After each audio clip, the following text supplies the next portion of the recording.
Kembali berbincang dengan peneliti Saiful Mujani Research and Consulting (SMRC), Bung Saidiman Ahmad. Tadi kita ngobrol-ngobrol soal masa NU itu lebih memilih sosok capresnya begitu ya, Mas Iman ya, dibanding cawapresnya. Tapi yang faktanya yang terjadi adalah saat ini yang dipilih oleh bakal capresnya adalah tokoh-tokoh Jawa Timur yang juga punya afiliasi terhadap Nahdlatul Ulama, cukup kental. Nah, kenapa mereka memasangkan diri dengan orang-orang NU ini, sedangkan yang dipilih kan sosok capresnya begitu? Ya benar. Saya kira gini, walaupun yang dipilih capres, tetapi juga ada fakta yang menarik dari tiga calon sekarang itu sangat kompetitif. Tidak ada satupun calon ini yang dominan, lebih dari 50% dukungannya. Jadi sangat kompetitif karena itu perubahan sesedikit apapun itu sebenarnya maknanya besar. Nah, saya kira alasannya agak berbeda mungkin ya. Kepada Anies Baswedan memilih berpasangan dengan Muhaimin Iskandar, saya kira kita juga bisa melihatnya dalam konteks misalnya ketika itu bahwa di survei-survei ada stagnasi dukungan pada Anies Baswedan ketika itu, bahkan relatif bahkan dalam beberapa waktu itu mengalami pelemahan. Karena itu saya kira memilih Muhaimin Iskandar mungkin saya melihatnya ini sebagai ikhtiar politik yang mungkin dilakukan oleh Anies Baswedan untuk keluar dari persoalan elektabilitas pada awal September itu ya. Satu sisi Muhaimin Iskandar itu selain tokoh NU, dia adalah ketua partai yang basisnya massa NU.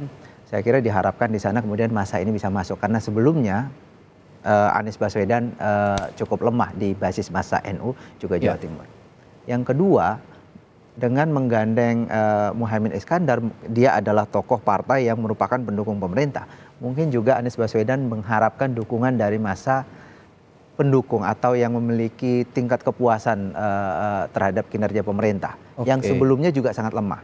Jadi basis pendukung Anies selama ini adalah mereka yang kritis pada pemerintah. Dengan menggandeng orang pemerintah, katakanlah demikian, tokoh dari partai pemerintah mungkin bisa memperluas basis di sana. Oke, nah itu dari untuk pasangan Anies Muhaimin. Bagaimana dengan pasangan Ganjar Mahfud? Pak Mahfud ini juga kan tokoh NU juga, Gus Durian juga. Ya betul. Pak Mahfud ini sebenarnya agak komplit ya, ini paket komplit. Kalau dilihat dari sisi basis massa Islam, dia memang tokoh NU, bahkan Jawa Timur. Tetapi pada saat yang sama, NU ini biasanya dalam terminologi studi mengenai masyarakat muslim itu biasa masuk dalam kelompok Islam tradisionalis. Tetapi Pak Mahfud ini juga mantan ketua Korps Alumni HMI. Organisasi Islam, mahasiswa Islam terbesar di Indonesia, dan afiliasinya itu atau biasa lebih disebut sebagai organisasi Islam modernis. Jadi pada diri Mahfud MD ada Islam tradisionalis dan modernis. Aktif di KAHMI juga ya. KAHMI. jadi sebenarnya komplit dari sisi. Karena itu saya kira cukup wajar kalau kemudian Mahfud MD kemudian dipilih. Kemudian saya kira, tapi di luar dari faktor latar belakang sosial itu, Pak Mahfud ini juga punya kualitas personal yang sangat baik. Dia dikenal berintegritas begitu.